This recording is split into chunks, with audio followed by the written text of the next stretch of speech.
तो जैसे हमने कहा कि जश्न की शुरुआत हो चुकी है और जश्न की शुरुआत हुई गोवा में, जहां हमने तय किया था कि इस बार सितारों के साथ हम कहीं कुछ डेस्टिनेशन पर जाएंगे और वहां सास बहू और साजिश के सालगिरह का जश्न मनाएंगे। तो चलिए हमारे साथ चलिए गोवा, क्योंकि गोवा पहुंची है SBS के साथ, यानी कि सास बहू और साजिश के साथ ईशा रुघानी।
गोवा हिंदुस्तान की वो जगह जहां जाने के लिए कोई वक्त देखना नहीं पड़ता, बस आपके दिल में घंटी बजनी चाहिए। हर वक्त नई चीज को एक्सप्लोर करने का जज्बा होना चाहिए और फटाफट से अपने कपड़े पैक करने के लिए एक छोटा सा बैग होना चाहिए और जेब में कुछ पैसे। और जरा सोचिए, अगर आपकी उम्र 19 साल हो तो आप गोवा में कितना कुछ एक्सप्लोर कर सकते हैं।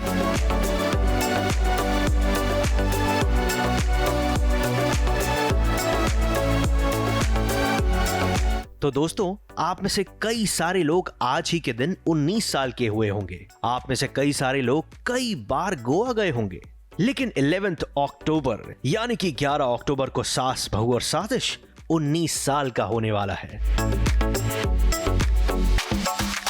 और जब हमने सोचा कि भाई जब SBS 19 साल का होने वाला है तो इस 19वें साल की शुरुआत वैसे ही की जाए जैसे कि 19 साल का हर एक शख्स करता है, जिसमें सबसे अहम चीज होती है एक्सप्लोर करना, नए लोगों से मिलना, नई चीजें जानना।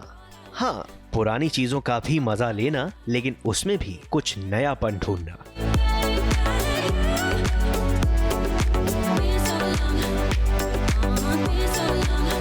और बस इसी नएपन को अपने दिमाग में रखकर सास बहू और साजिश पहुंचा गोवा। लेकिन यहाँ पर हम अकेले नहीं हैं, हमारे साथ इस पूरे सफर में होंगी ईशा रुघानी। और सास बहू और साजिश की 19th एनिवर्सरी को आप देखेंगे ईशा रुघानी की नजरों से।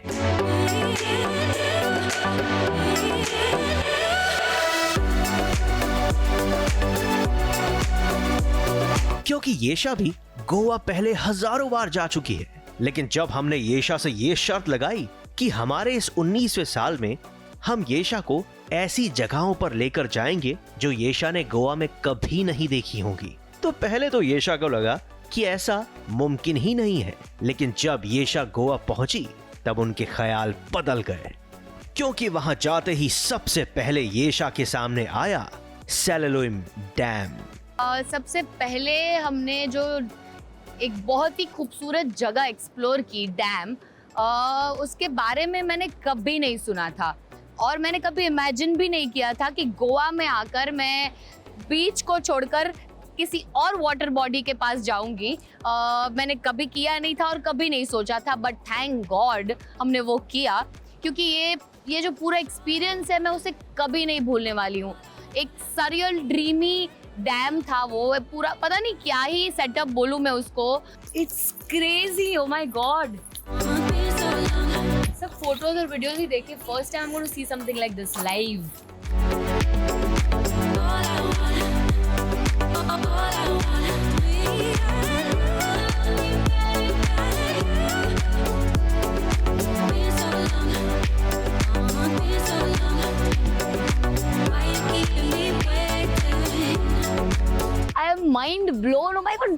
this, just see this, oh God.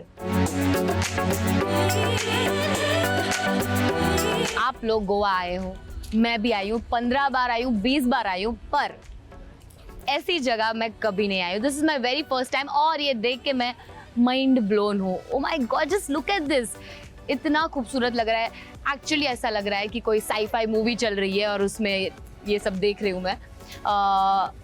ये जो डैम है, I think it's 35 to 40 years old. इतना पुराना डैम है और ये एक आई थिंक नेचुरल तरीका है फिल्टर करने का वाटर. इसलिए ये जो पूरा पानी है ये इधर से फिल्टर होकर पूरा नीचे जाता है. आप वहाँ पे देखेंगे, मैं दिखाऊंगी. और वहाँ से पूरे साउथ गोवा के लिए ये ड्रिंकिंग वाटर है, ऐसे फिल्टर होके. Isn't it amazing? It's like a wonderland. बहुत ही अच्छा लग रहा है. I'm loving it.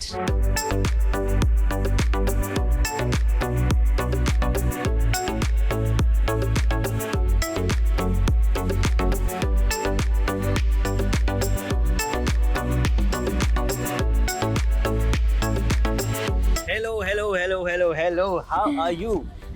Very well, राज. हम लोग सन बात ले रहे हैं, है ना? हम लोग सन बात ले रहे हैं. हम और- लोग हाँ. स्वेट बात भी ले रहे हैं. एग्जैक्टली. और ये सब कुछ वर्थ है बिकॉज हम एक बहुत ही ऐसी खूबसूरत जगह पे है जो मैंने कभी इमेजिन नहीं किया था. मैंने भी कभी नहीं किया. आप इतनी बार गोवा आए हो, मैं आया हूँ, कई सारे व्यूअर्स भी आए होंगे, लेकिन लेट मी टेल यू, ये जो जगह है आपने पहले शायद कभी नहीं देखी हो. अगर 100 लोगों का हम रेशियो माने हाँ. तो 100 में से शायद 2 लोगों ने ये जगह. Correct, absolutely. जब आपने मुझे बोला कि हम डैम जा रहे हैं तो मैंने बोला डैम, वाई डैम? और फिर जब आपने मुझे फोटो दिखाई तो मुझे लगा रियली ये एग्जिस्ट करता है. एग्जैक्टली, सच में. चलो देखते हैं कि एक्चुअली हम यहाँ पे पहुँचते हैं कि नहीं. एंड बिलीव मी, जब मैं यहाँ पे आई और जब मैंने बस ये थोड़ा सा ऐसे ऊपर से थोड़ी झलक देखी तब भी मुझे बिलीव नहीं हो रहा था. Then I stepped in and I am like dream.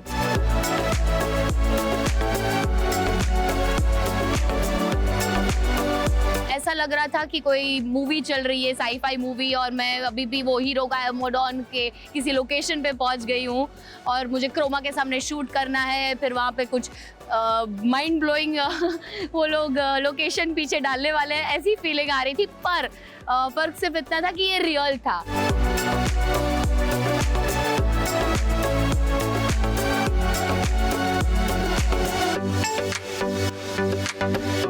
उसने मुझे गुनगुन के नाम से पहचान लिया और मुझे बोला कि वो और उनकी मदर हमारा शो देखती थी कभी कभी इत्तेफाक से. वो बहुत एक्साइटेड हो गई अचानक से ही. शायद उसने एक्सपेक्ट नहीं किया था कि वो ऐसे ही देख रही है और सामने से गुनगुन आएगी. तो उसके चेहरे पे जो स्माइल थी वो एकदम प्रेशियस थी.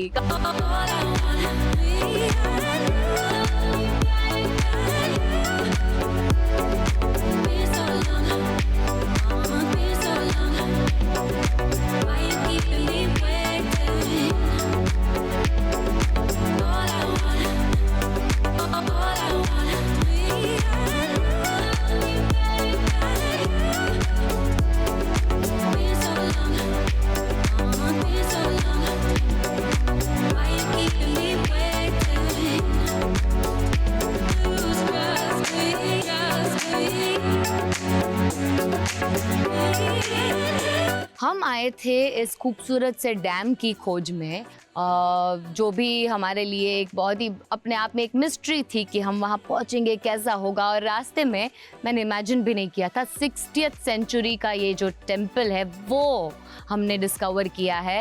एक्चुअली जब हम डैम पे पहुँचे तब हमने बहुत सारी कहानियाँ सुनी और उन्हीं में से एक कहानी ये थी कि यहाँ पे एक पहले मंदिर हुआ करता था. फिर आगे उसके बारे में इंफॉर्मेशन कलेक्ट करते करते हम यहाँ तक पहुँच गए हैं and we are actually here.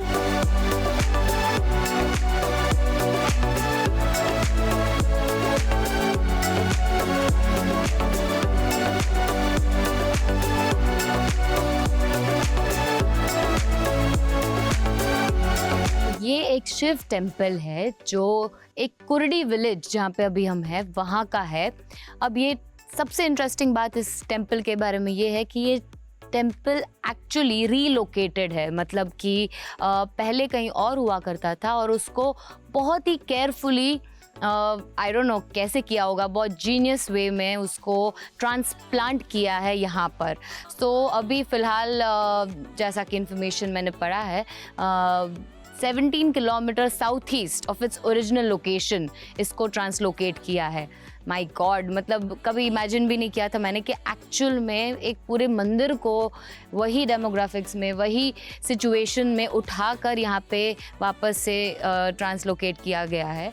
तो मार्किंग्स भी है अंदर, और एक्चुअली ये जो डैम हमने देखा वहाँ पे इसकी ओरिजिनल लोकेशन हुआ करती थी, और because of the dam, building of this dam, ये रिवर में जब ये डैम बना तब इसके डूबने की चांसेस बहुत ज़्यादा बढ़ गए, तो इसीलिए इसको टेम्पल को यहाँ पर शिफ्ट किया गया है। Very interesting, very very interesting. हम ऐसे ही बहुत भूख लगी थी, रास्ते में हम आ रहे थे और सडनली हमें हम ढूंढ रहे थे क्या खाए क्या नहीं, और सडनली हमें एक छोटी सी जगह दिखी जहाँ पे एक आंटी थी और उनकी डॉटर थी, वो लोग अंडा पाव पका रहे थे और हमने देखा रहे like they were looking at us like this, and then we were like okay this is the spot. Raj अचानक से वहाँ पे बाइक पार्क कर दी और हम लोग वहाँ पे उतर के वी वर लाइक दे दो फटाक से जो भी, हम बहुत भूखे हैं। भज्जी पाव, आई थिंक कांदा भज्जी बना रही थी गरम गरम, उसकी जो स्मेल आ रही थी, हाँ, हमें तो रुकना ही था।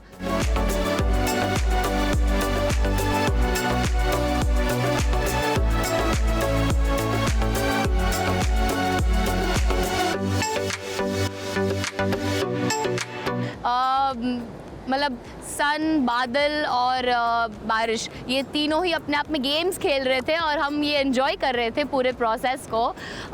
कभी बहुत तेज़ धूप लग रही है तो बारिश ने आकर इसे सुकून दे दिया। So it was really nice, बहुत अच्छा लगा। और जब सामने पानी है, ऊपर से भी पानी है, तो हर जगह it's like a water day, जिसमें बहुत मज़ा आया।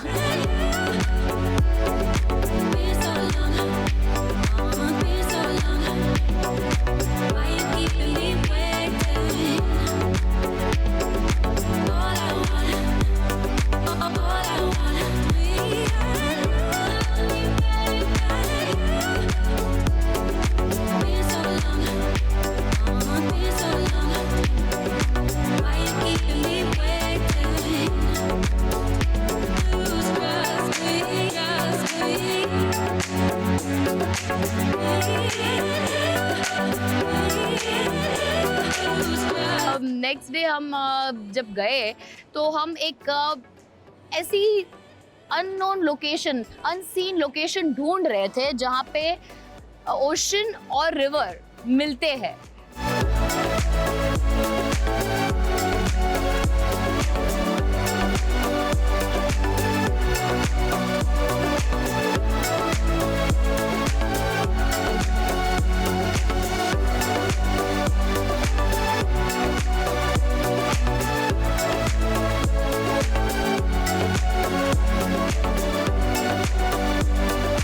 तो बहुत सारी ग्रीनरी, ट्रीज और बटरफ्लाइज के बीच से, जंगल वाले रास्ते से हम फाइनली पहुंच चुके हैं हिडन पैराडाइज में। अब ये जो जगह है वो बहुत ही इंटरेस्टिंग है क्योंकि यहाँ पे सी और रिवर मिलते हैं, तो ये बहुत ही ब्यूटीफुल जगह है, ऐसा हमने सुना है और हमने कहीं देखा भी है, शायद आप लोगों ने भी देखा होगा। एक बहुत ही फेमस सॉन्ग है नोरा का, जो यहाँ पे शूट हुआ था रिसेंटली, और सब लोग ऐसे वंडर कर रहे थे कि ये कौन सा लोकेशन है। फाइनली हमने बहुत सारी मेहनत के बाद वो लोकेशन फाइंड आउट किया है आपके लिए, तो हम आपको भी दिखाने वाले हैं वो लोकेशन। लेट्स गो।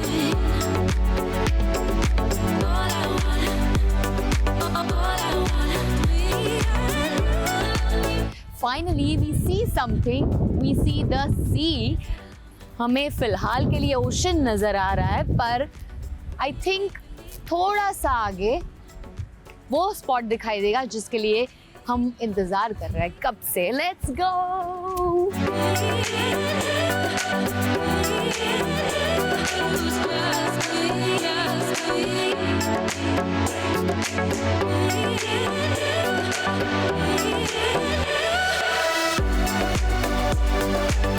पहली बार ऐसा कुछ डिफरेंट साइड ऑफ गोवा में देख रही हूँ।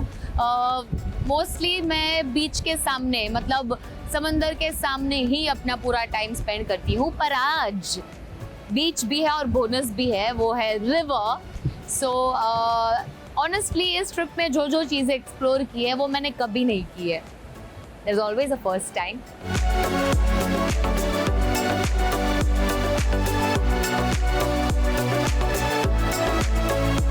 फाइनली हम पहुंच गए हैं। आप देख सकते हैं मेरे पीछे बिल्कुल ही शांत पानी है, वो एक रिवर का एंड है, और यहाँ पे मेरे लेफ्ट में इट्स हाई टाइड और सारे वेव्स हमारी तरफ आ रहे हैं। So it's a beautiful amalgamation, एक बहुत ही खूबसूरत संगम है हमारे पीछे राइट हियर।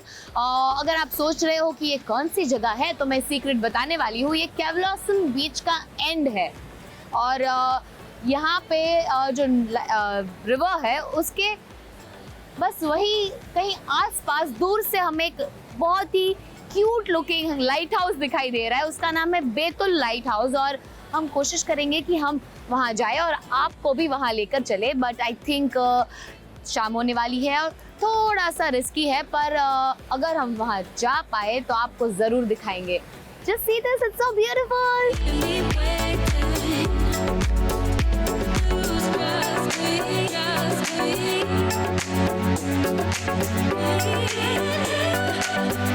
मैं ज्वेलरी बनाती थी पहले एंड पेंटिंग भी करती हूँ, तो I think those are those elements.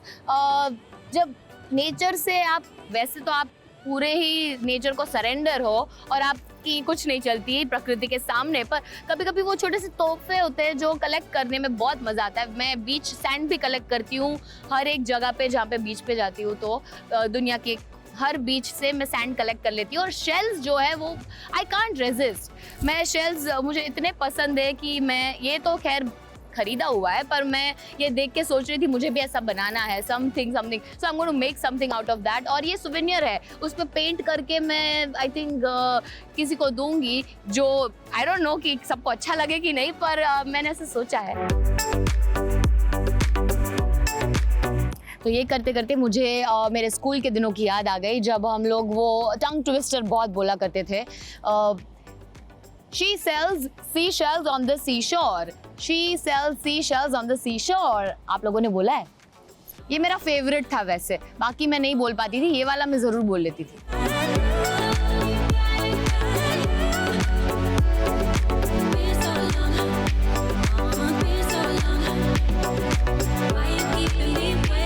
देखिए कितने, look at the colors, so beautiful.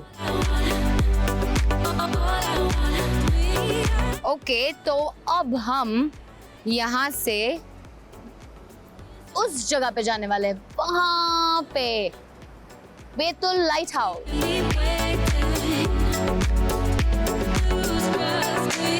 तो बेतुल लाइट हाउस दिख रहा था हमें वहाँ सामने, और ये पता चला कि वहाँ से भी इस जगह का व्यू बहुत अच्छा है। तो हमने यहाँ से वहाँ देखा, तो हमको वहाँ से यहाँ भी देखना था। दैट्स वाई हमने वहाँ जाना डिसाइड किया, पर obviously it was a rainy day, तो हम श्योर नहीं थे कि हम वहाँ तक पहुँचेंगे, तब तक डे लाइट हमारा साथ देगी कि नहीं, हम देख पाएंगे कि नहीं। बट थैंकफुली हमने वो रिस्क लिया और it was worth it.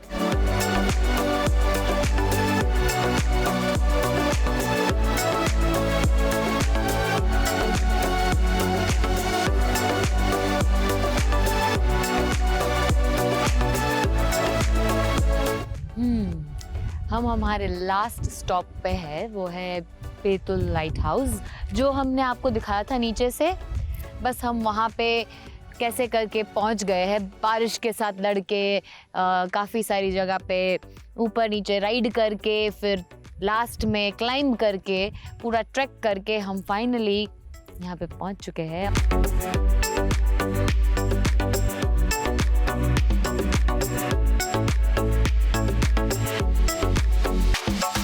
Finally आप देख सकते हैं, ओ माय गॉड, इट्स सरियल, बहुत बहुत ज़्यादा ब्यूटीफुल लग रहा है। हल्का सा दिख रहा है आप, बहुत अच्छा लग रहा है। ऑरेंज बॉल ऑफ फायर और उसके आजू बाजू में ग्रे स्काई, नीचे पानी में reflection, it's like a painting, live painting देख रहे हैं हम। अच्छा, तो आप लोग इस लोकेशन पे best time is to come during the sunrise और during the sunset. सनसेट के टाइम पे प्रेफरेबली इसलिए क्योंकि लाइट हाउस के बहुत ही फिक्स टाइमिंग है, 4 to 5 के बीच में ही आप लाइट हाउस को एक्सेस कर पाओगे। आप अंदर स्टेयरकेस, राउंड स्टेयरकेस लेकर ऊपर तक जाकर you can see the view.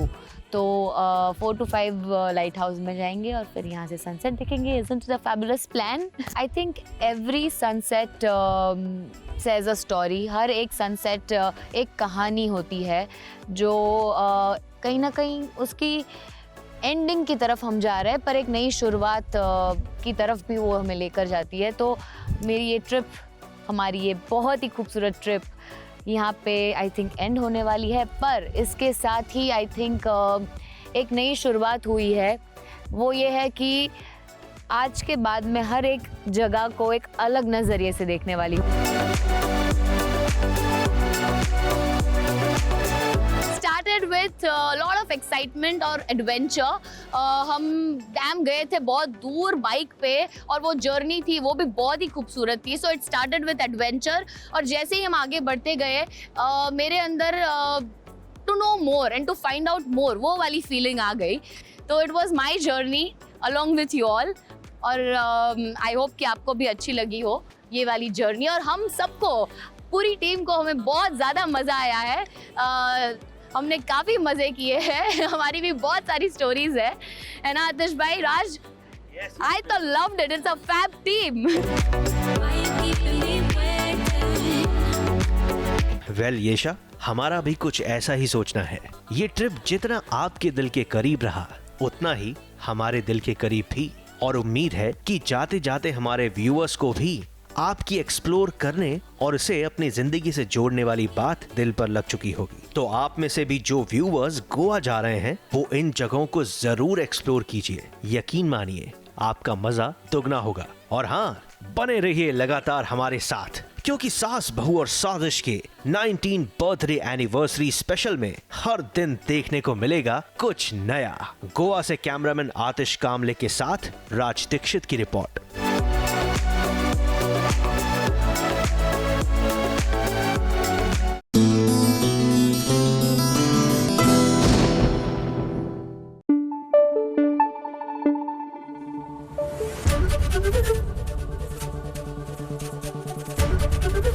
ABP news आपको रखे आगे।